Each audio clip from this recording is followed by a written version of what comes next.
So hey folks, this is John with Ozarks Backroads with you. We're back out in the woods again today. Big surprise. We're on our 2023, our Ibex, CFMOTO Ibex 800T. We've got it out with us today. It's been in the garage most of this season, so I thought I better get it out and ride it. Really no sense in having a motorcycle if you don't ride it. But today we're headed up to a really cool spot, one of my favorite places, and we're going to look at a big spring. I believe it's the 5th largest. I don't know if it's in the Ozarks or in Missouri, but it's a very big spring, very cool spot. It's the site of an old early 1800s iron foundry, and there's a mine, a open pit iron mine up on the side of the mountain. It's a pretty cool place. So I believe this site was established by the white man, anyhow, in the 1820s. Iron deposit up on the side of the hill was discovered there, and they went to mining that iron out. They built a big foundry, and there's a giant blast furnace that they used to smelt the ore down to get the iron out of it, and it's still there. It's a pretty cool place. I'm excited to go back and see it. I have been there a few times, and I made a video there at least once, but it's been several years, so I thought I'd go back and take a look at the place and see how it is. So stick around. We're going to jump on our CFMOTO. We'll take a ride through the woods, go check out a really cool big spring. Well, we've pulled our CFMOTO out of mothballs, pressed it back into service, got it out with us today. Wonderful bike. I always forget about how much I love to ride this motorcycle. I just don't have time to ride all my bikes like I would like to, but you know, that's a first world problem. If you're going to have a problem, that's a good one to have. Got all the normal gear on it here. Tire tubes, tools, some camera gear. See if we can get mounted up here without turning the motorcycle over in the ditch.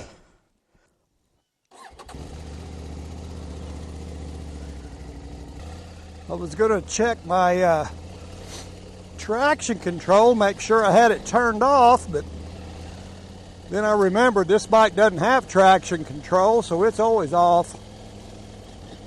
Pretty good way to have a bike, I think. And it does have ABS, but it's not defeatable. You can't turn it off. So you just have to live with that. But it's pretty good ABS. It's not super intrusive. I've never had it run off a hill or anything where I thought I couldn't stop. So it's okay. But we're going to a park. It's a privately owned park. There's an old blast furnace from the 1820s that's still there in good shape. It's really a cool piece of history. If you've never seen the old-time charcoal-fired blast furnace they used to use in the 1800s, it's really cool. It looks like a pyramid made out of giant stone blocks, just like a pyramid would be. And then there's also an open pit iron mine there where they mined all this iron out. So I have not been on the Ibex. I think I've only ridden it once this season. And that's just pathetic. We're into June now. So that's not acceptable. And the Transalp, I think I've only rode it once this season as well. So I'm going to have to get on it and go somewhere pretty quick. All right, we're going to stay hard left. This looks like the road less traveled. Perfect. Got some kind of a stream right here. Not sure what this is. Ooh, this little bridge is not much for guardrails or any kind of, it's kind of narrow. Yeah, little stream, that's nice. And some concrete. Whew. Folks are uptown around here. Boy, you can't tell what's going on with the road when the light's like it is through these trees, this dappled light. You can't see the rocks and stuff sticking up to you. About the time you hit them is usually when I see them. Standing up and looking down on the road is much better for picking that stuff out in the shadows. The angle is better. Wonder what it takes to change the mode on this. I'm going to put this in rain. It kind of settles the throttle down a little bit on these dirt roads. When you're trying to go slow and easy, it makes it a little nicer. I think we're staying left. These roads, you could definitely get turned around back in here on all these roads going every which way.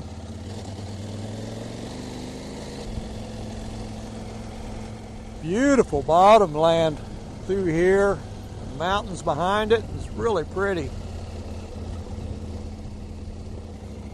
And this is the little creek that was on the other side of that bottom field. We've crossed the field now.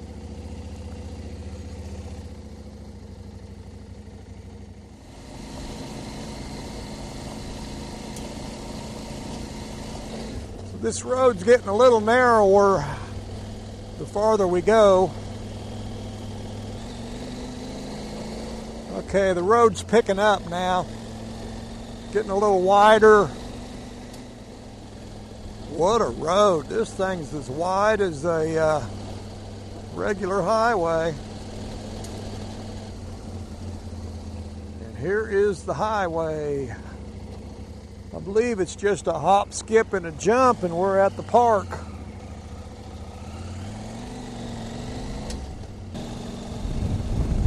Let's see, Meramec Spring Park. Right here we are. How good is that? Oh no, no firearms. Temps today. Yeah. It is 7. Let me get you your tank. I thank you. Yeah, you have a good rest of your time. You bet, you too. Thank you. All right, we've made it into the park. This is the old foundry that all used to be under a roof, but the building's long gone, but those old forges there, they're still here from the 1820s, 1830s. That's pretty cool. Yeah, we'll take a look at this foundry, and then the blast furnace is over here. We'll go look at that too. It is super neat. You just don't see those. There's very few of those still left in existence. And we got one right here. That's pretty cool. Looky here, we got a spot under the shady tree. I mean, come on. We got it going on today. So they've got a fish hatchery here on the property. Here's one of the tanks with the trout. They're raising trout using the spring water to raise these trout in. Some of these are pretty good sized fish. I wouldn't mind having one of these on a plate fried up. It'd be all right. Really a beautiful place. Now we're looking up kind of towards the spring. We'll take a walk around there. So here's the spring hole is dead ahead right here. Up there is the spring hole. This is part of the output coming out of the spring. It divides and goes two different ways. This is about half of the outflow, I would say, of the spring. That's really sweet.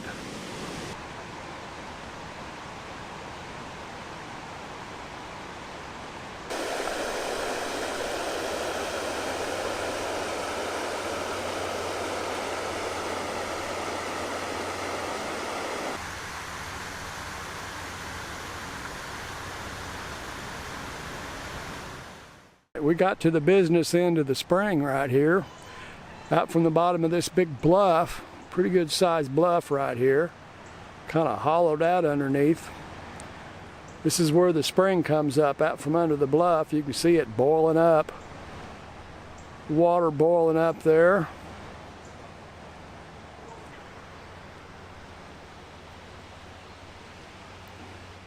Pretty sweet little spot right here. This is nice.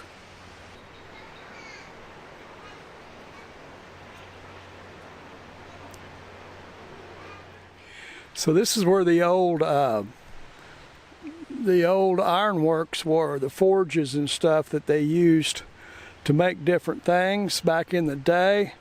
They had an iron mine up on the hill. We'll go look at the pit. It was an open pit mine. And they would bring the iron down here, the ore, and they would melt it down in the blast furnace, and then they had iron that they could work over here. This used to be under a roof, a building, but the building's long gone. But the old forges, these things are from the early 1800s, and they're still standing here. Them things are really durable. So here's one of the old forges right here. This is really cool. This thing's been standing here a heap long time. It's a big old tall thing. Chimney would have went out through the roof of the building up there.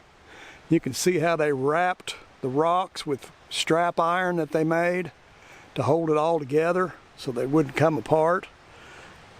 And they're still standing today. This rock was all strapped together, and they put little wedges in there to hold the straps together. Pretty neat, crude but effective. And a couple of 100 years on, these straps are still here, and they're still holding this structure all together. They strapped it all the way up. Well, here we are at the business end of all this. This is what made it all possible. This is the old blast furnace. It's still standing here. Big old structure. I don't know how high that is. Probably 50 feet or something maybe, I'm not sure. And the chimney on top of it there. But this is where they smelted the ore down. So it's big old dude. This was built in the 1820s when they put this in. Here's kind of a cool illustration of how this furnace was rigged up. Back in the day, they had to force air. That's what made a blast furnace a blast furnace. They had to force air into the bottom of this thing to get the temperatures high enough to melt the rock. And this blast pipe right here was the forced air that came into the bottom of this furnace over here on the left side, and brought the furnace into blast, into raise the temperature high enough to melt the iron. And you can see the crucible would be lowered, the crucible with the ore would be lowered in from the top, drop down into the hottest part of the furnace, probably down in here somewhere. Once it was melted, they would run it down and dump it off, and it would flow out of the furnace. And you can see them illustration of the molten iron getting poured into ingots right down here and then cooling. There's a picture here of the site with the furnace and one of the old buildings up against the end of it. There's another picture up here of the building there up against the furnace. Pretty sweet. So here you can see the big beams they used when they made this to support the weight of the rock above. All these big blocks that go on up had to be supported, and they got these big iron beams in here. They look a little rusty to me, but I'm no expert. You can see here on the chimney on top of this thing how they strapped it all up the same way they did those forges. Iron straps to hold all that brickwork together. Kind of neat. And that looks like all original stuff right there. That stuff's been there a long time. And here we can see the top of the furnace, and you can see the hatch there underneath this structure that they lowered the ladle down in there. You can see that hatch on top of the furnace, or steel pipe sticking up. That was the tunnel that went down in the top of it. It's still there as well. Well, we had a pretty good look at the spring and the Spring Creek, the trout farm. Really dug into the old blast furnace and forge area down there by the river. Just a really cool place right here. It's just a nice spot. We'll go up here and look at this old mine. There's a cemetery up here as well. Some of the people that were here back in the day are buried up here on the hill. Look at all them blackberries. If you like to get ticks and chiggers, there's a bunch of blackberries right there you can pick. Have some groceries. Hungry as I am, I'm about tempted to stop and pick a few. Yeah, here's the old cemetery right here. It says it was this cemetery was in use from 1858 to 1882. So the early years in the 20s and 30s and 40s, I don't know where they were burying people. A lot of children's graves, it says. Ooh, young. 14 years old. So that was somebody's kid that died at 14 years. There's another one, another child, 1 year old. Another long. Wow, 1 year old on this one as well. Another baby. Another 1 year old, 64 to 65. And a 6 year old. This is all their kids in here. 1, 2, 3, 4, 5 kids that died. Of course, they might have had a dozen or more children. That's the way it was back then. You had to have a dozen or more to get a good batch of them to live so they could help you. Yeah, 18. She died at 18. 1867 at 27 years of age. Boy, folks had a rough time back then. Another baby, 62 to 62. Another girl, 14 years old, died in 1871. Man, oh man. Folks didn't live long around here back in the day. Another 1 year old. Babies had a really rough time back in them days. Compared to today, it was ridiculously dangerous to be a child.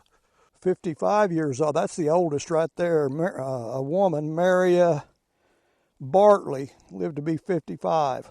So she was probably considered really old back in the day. Well, we'll let them folks rest. We'll go up here and look at this big hole in the ground all these people dug. Probably led to a lot of them's demise. I hope it was worth it. From my point of view, I don't think so. Whew, I need to stay on this. There's a big old ditch on either side of that. They couldn't afford a complete piece of concrete right there, so you just get little strips. Keep your buggy wheels on those little strips. All right, here's the mine here. Look how red the parking lot is from this hematite, this iron that's in the rock. Even the parking lot's red. I hope we can see some of this. Looks like it's growing up with trees. Well, here we are at the pit mine. This is a big hole they dug out that had exposed iron ore back in the day, and it's a pretty good sized hole. Now it's full of trees now. It's hard to tell how big it was. You can see a mound of dirt, kind of just a big dirt pile in the center of it there. That is waste ore, or ore that wasn't good enough to be taken down and be smelted in the blast furnace. So after they excavated all of the ore out of that hole, they started filling it back up with waste rock as they moved in this direction and continued to mine deeper and farther down. Not a lot to look at. The last time I was here, it was much more open. You could see the whole, the size of the pit. It has really grown up with trees. I'm surprised in just 4 or 5 years that it's gotten this grown up. Here's a chunk of hematite I just found laying here in the parking lot. Very heavy for its size, very dense. This wasn't even good enough, as red as that is. This was not good enough to be taken to the furnace and melted down. Wasn't high grade enough. They had to have extremely high grade ore to make it financially profitable to melt it down and get the iron out of it. So this piece didn't make the cut, and it's just laying up here in the parking lot. That thing is heavy. That's really heavy for its size. So I'm going to leave it with you here on the banks of the Meramec Spring Ironworks open iron pit mine back here behind me. Pretty cool place here at Meramec Spring Park. It's not too far south of Cuba, Missouri.